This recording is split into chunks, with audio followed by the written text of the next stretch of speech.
Ta Magpagpalang umaga po sa ating lahat, mga kapatid. Narito po ang inyong kapatid na si Ate Aida, taga rito po sa Mount Banahaw. Ito po, marami po tayo mga panggabay, pangontra. Ito po siya.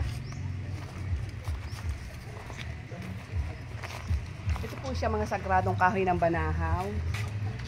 Ito po, Star of the Day Bird. Yan. Ito po sa mga nakakaalam, ito po may mga pinagagamitan, mga pangontra, panggabay, protection, healing. Ito po siya, Siete Arcangheles. Pwede po siya sa negosyo, panggabay, pangontra din po siya, at sa mga gawa po ng tao.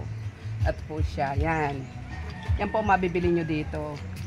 Ito po yung tatlong persona, yan po. Panggabay din po siya. Mamimili po kayo sa lahat ng atin po. Hindi ko na po iisa-isahin ano po. pero ang dami po niya, ang dami po. Kasi po marami po siya. Oo. Ito po Saint Benedict, ito po yung sa mga kagamutan, protection, healing. Marami po siya, DI. Alam na po ninyo, ano po ninyo, makikita po ninyo ito sa page ni Heping Agimat. Yan. Ito po mahal na ina, inandilapas po siya.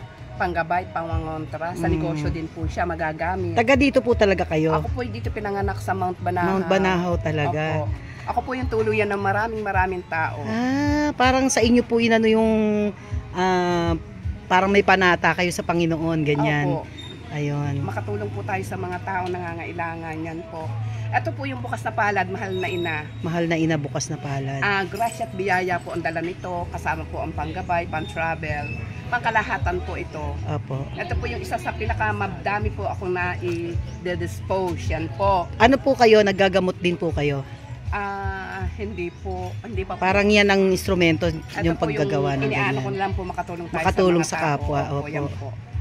Oh, mga Tinuturo guys, ko po para ayan, no? saan. Yan si Ate Aida. Tinan mo, Hello ganda pa po. naman ni Ate Aida, di ba? Magandang tanghali po, mapagpalang tanghali sa ating mga kapatid. Pag-aakyat po kayo dito sa Banahaw, nandito lang po ako, hanapin po ninyo ako dito po sa parking area.